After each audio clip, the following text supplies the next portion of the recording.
क्या इंद्रजीत महतो को हुआ है, कैसे हुआ और अभी वर्तमान में उनकी स्थिति एग्जैक्ट क्या है जो डॉक्टर्स बता रहे हैं? उन्हें पूरी मेडिकल टीम की ज़रूरत पड़ती है, प्रॉपर नर्सिंग केयर की ज़रूरत पड़ती है, तो वो पूरी तरह से अभी बेड रिडन है। भाजपा ही क्यों चुना आपने? पिताजी भाजपा में थे, माँ भाजपा में है, इसलिए आप भाजपा को वो चुनी है या फिर कुछ स्पेशल आपका लगाव है भाजपा के साथ? लोगों को लगता है कि अरे ये तो इतने कम एज की है, ये क्या करेगी नहीं करेगी, तो इस मिथ को तोड़ने का मेरा पूरा कोशिश रहेगा। संगठन का सहयोग मिलेगा लगता है? बिल्कुल मिलेगा। आपके परिवार के एक व्यक्ति को जेल भेज दिया गया, बकायदा वो बहुत वहाँ आपके पिताजी के साथ रह रहे थे, कौन थे वो और जिस मामले पर भेजा गया उस पर क्या अपडेट है? प्रशासन की ये पूरी तरह से लापरवाही थी। उनके लापरवाही की वजह से ये इतनी बड़ी घटना हुई, वरना ये होता नहीं। निसी क्या करती है, मतलब अगर उनको इसके अलावा अगर उनका कोई परिचय है तो आप शायद डॉक्टर निसी महतो लिखती हैं? जी, पेशे से या मेरा प्रोफेशन बोला जाए तो मैं होम्योपैथी डॉक्टर हूँ, पर साथ में जैसा कि सभी जानते हैं कि मेरे पिताजी जब से बीमार पड़े हैं तब से मैं पूरी तरह से उनके एब्सेंस में मम्मी के साथ रह के पूरे क्षेत्र में देख रही हूँ जनसेवा। और एक कहते हैं कि हमारा पूरा परिवार ही जनसेवा पे है। पिताजी का क्या अपडेट है फिलहाल, अभी कैसे हैं, उनकी तबीयत कैसी? जी, ग्रेजुअली रिकवर करे, अभी एक स्टेबल पोजीशन पे हैं वो। राजनीति की पृष्ठभूमि में जब कोई नया पौधा आता है तो उसका स्वागत ज़रूरी होता है। हमारे साथ फिलहाल बात करने के लिए निशी महतो हैं। निशी का फिलहाल नया जो परिचय बना है वो ये है कि वो धनबाद की भाजपा जो संगठन है उसकी जिला मंत्री है, इनको एक दायित्व तो मिला है। लेकिन निशी का और एक परिचय है जिसको जानना ज़रूरी है। निशी सिंदरी के पूर्व विधायक इंद्रजीत महतो की बेटी हैं और पिछले लंबे समय से पिताजी बीमार हैं, अस्पताल में हैदराबाद में। आप लोग सब जानते हैं, हम लोगों ने भी कई बार आप लोगों को दिखाया है। लेकिन उसके बावजूद भी निशी पिछले 1-1.5 साल से संगठन में रही, भाजपा में रही, खासकर चुनाव के दौरान, यानी 2024 के विधानसभा चुनाव के दौरान, क्योंकि इनकी माँ तारा देवी चुनाव लड़ रही थी तो उनके साथ संगठन में बतौर बिना किसी दायित्व के वो काम कर रही थी। लेकिन अब पार्टी ने, भाजपा ने इनको एक नया दायित्व सौंपा है, धनबाद का जिला मंत्री बनाया है। तो यहीं से शुरू करते हैं। पहली प्रतिक्रिया दे दीजिए कि पार्टी ने एक बड़ी जिम्मेदारी दी है, धनबाद के अंदर जिला मंत्री बनाया है, कैसा महसूस कर रही हैं? सबसे पहले तो आपको जोहार, नमस्कार।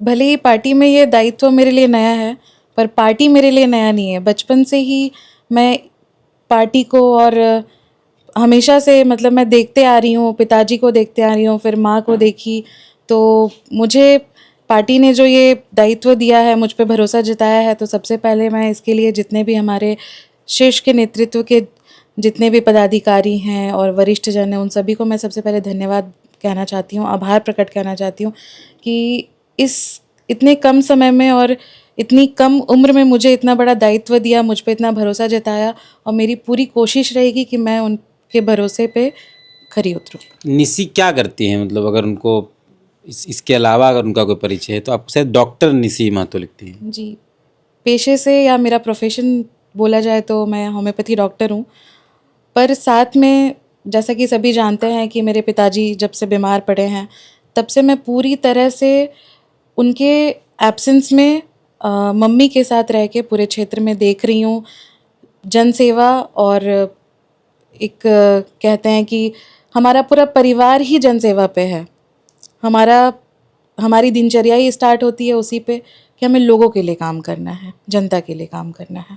बहुत कम मार्जिन पिछले बार रहा मम्मी के बाहर का, आप बहुत एक्टिव थी, बकायदा आपने बहुत नज़दीक से देखा, तो क्या समझ पाती हैं कि कहाँ गड़बड़ हो गया कि एक 3,000 का 3,500 का अंतर जो था हार का, वो कैसे हो?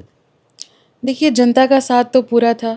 कहीं ना कहीं जब आप एक तरफ अकेले हों और दूसरी तरफ 10 लोग एक साथ लड़ रहे हों, तो इसका फ़र्क कहीं ना कहीं पड़ता है।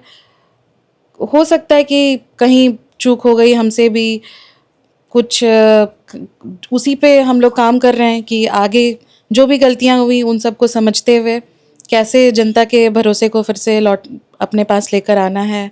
और बाकी पद रहे ना रहे, विधायक का पद रहे या ना रहे, जनता के लिए काम पहले भी करते थे और अभी भी उतने ही उत्साह के साथ हम लोग काम कर रहे हैं और क्षेत्र में हैं। भाजपा ही क्यों चुना आपने? पिताजी भाजपा में थे, है मतलब थे, माँ भाजपा में है, इसलिए आप भाजपा को वो चुनी है, या फिर कुछ स्पेशल आपका लगाव है भाजपा के साथ, या उसके आइडियोलॉजी के साथ, या उसके काम करने के तरीके के साथ, संगठन के साथ, कि सिर्फ ऐसे ही हाँ ठीक है पिताजी हैं, माँ है तो हम भी रह जाते हैं?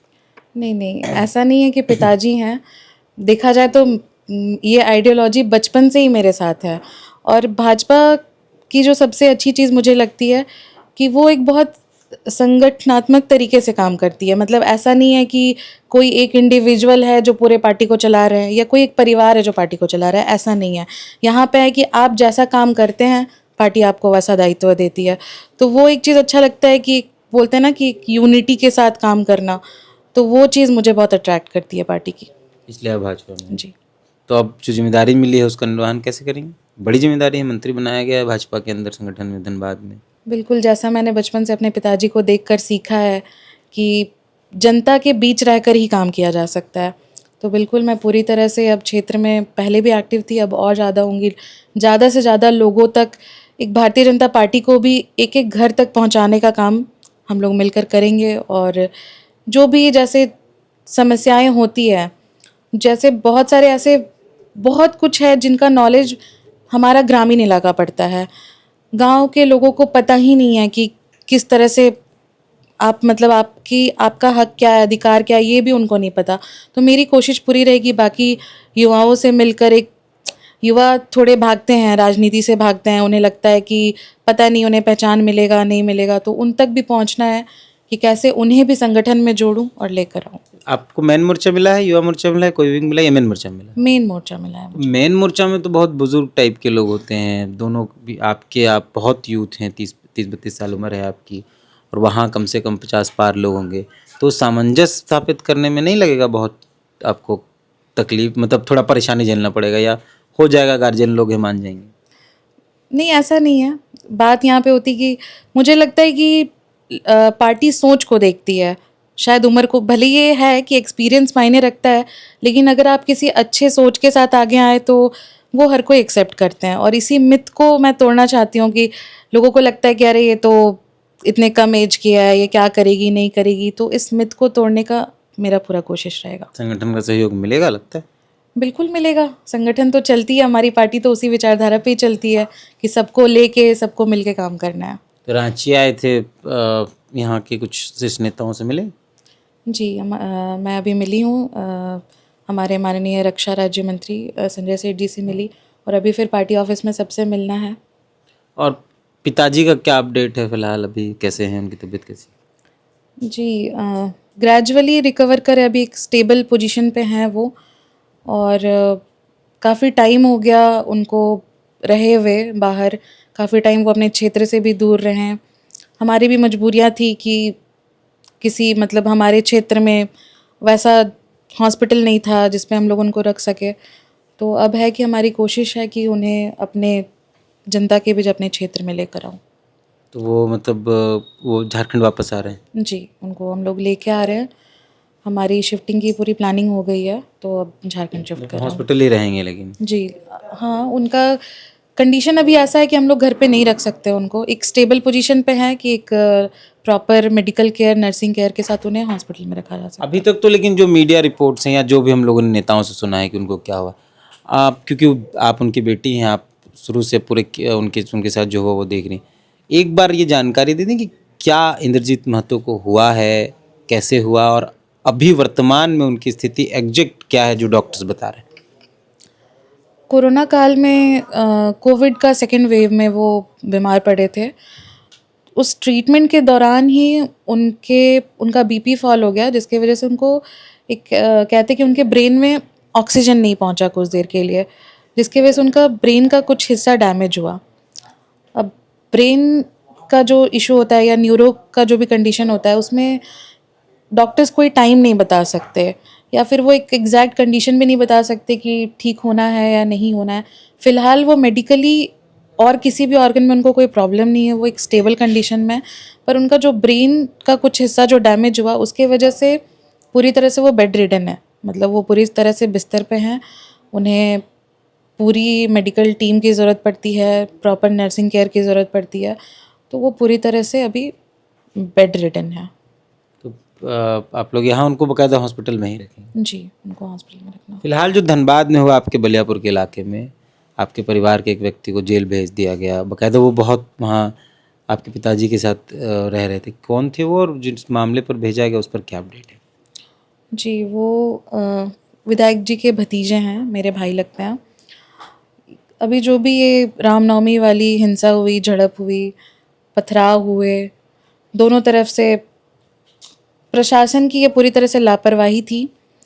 उनके लापरवाही की वजह से ये इतनी बड़ी घटना हुई, वरना ये होता नहीं। उनको पहले से वहाँ पे पुलिस बल तैनात रहना, चूँकि 1 हफ्ता पहले वहाँ पे ऐसा एक और वाक़या हुआ जिसमें हुआ कि प्रतिबंधित गौमांस जो प्रतिबंधित है उसको जानबूझकर फेंका गया ताकि इस तरह का कम्युनल वायलेंस हो, माहौल बने। सबको पता था कि उसके बाद त्यौहार आना है, रामनवमी है, तो माहौल को बिगाड़ने की पूरी कोशिश की गई। तो ये बात प्रशासन के संज्ञान में थी, उन्होंने बोला भी था कि हम लोग कड़ी कार्रवाई करेंगे, पर उनके तरफ से किसी भी तरह का कोई भी व्यवस्था नहीं था कि जहाँ से वो जुलूस पार हो वहाँ पे प्रशासन तैनात रहे। मुझे नहीं लगता कि अगर जुलूस के साथ 20 या 30 पुलिस फोर्स रहते तो किसी में भी वो हिम्मत हो, किसी भी तरह के असामाजिक तत्व हो जिनमें वो हिम्मत होगा कि वो पथराव करेंगे। तो ये पूरी तरह से प्रशासन का फेल्योर है। आप राजनीति में पिछले 1.5 साल से हैं, दायित्व में आप नहीं आए हैं। आजकल का जो राजनीतिक दौर है जिसमें जो लोग भी हैं, जो नया यूथ है, उसको चिल्लाना होता है, उसको अधिकारियों से लड़ना होता है, बिना डायलॉग बाजी के नेता माना ही नहीं जा रहा। आप इतना सिंपल बातचीत, इतना सहज सहज के बातचीत करें तो कैसे पॉसिबल है कि आप अभी का जो पॉलिटिक्स का दौर है उसमें एडजस्ट कर पाएंगे? देखिए, ये एक मिथ है। मुझे लगता है कि चिल्लाने से अच्छा है कि आप अपनी बातों को ऐसे रखें ना कि सामने वाला आपकी बात को समझे, और आपकी बात बिना चिल्लाए अगर आप कहीं पहुंचा सकते हैं तो मुझे ये तरीका ज़्यादा अच्छा लगता है। अगर आप अननेसेसरी चिल्लाएंगे, हो सकता है वो किसी एक वर्ग को पसंद आए, जो उस तरह के लोग होंगे जिनका वैसा माइंडसेट होगा, पर एक जो मैक्सिमम जो लोग होते हैं ना, वो बिलीव करते हैं कि वहाँ तक बात पहुँचे। बात पहुँचनी ज़रूरी है, चाहे आप वो चिल्लाकर पहुँचाएं या फिर आप कामनेस के साथ पहुँचाएं। क्या कहेंगे जो दर्शक आपको देख रहे हैं, क्योंकि एकदम आप नई एंट्री में हैं, मतलब बता दायित्व में नए में? मेरी तो ऐसे है कि दायित्व मेरे लिए नया है। मेरी पूरी कोशिश रहेगी कि मैं उसे पूरी तरह से, जैसी मतलब अपेक्षाएं हैं मेरे साथ या मेरे इस परिवार के साथ, और शुरू से मैं करती भी आई हूँ, कोई पद रहे ना रहे, हम पूरी तरह से, मेरा पूरा परिवार ही भारतीय जनता पार्टी के लिए हमेशा से समर्पित रहा है, आगे भी रहेगा। साथ ही साथ मेरी जो भी विधानसभा के लोग हैं उनके लिए भी है कि मेरा परिवार पूरी तरह से हमेशा से जन सेवा के लिए था, आगे भी उसी के लिए रहेगा।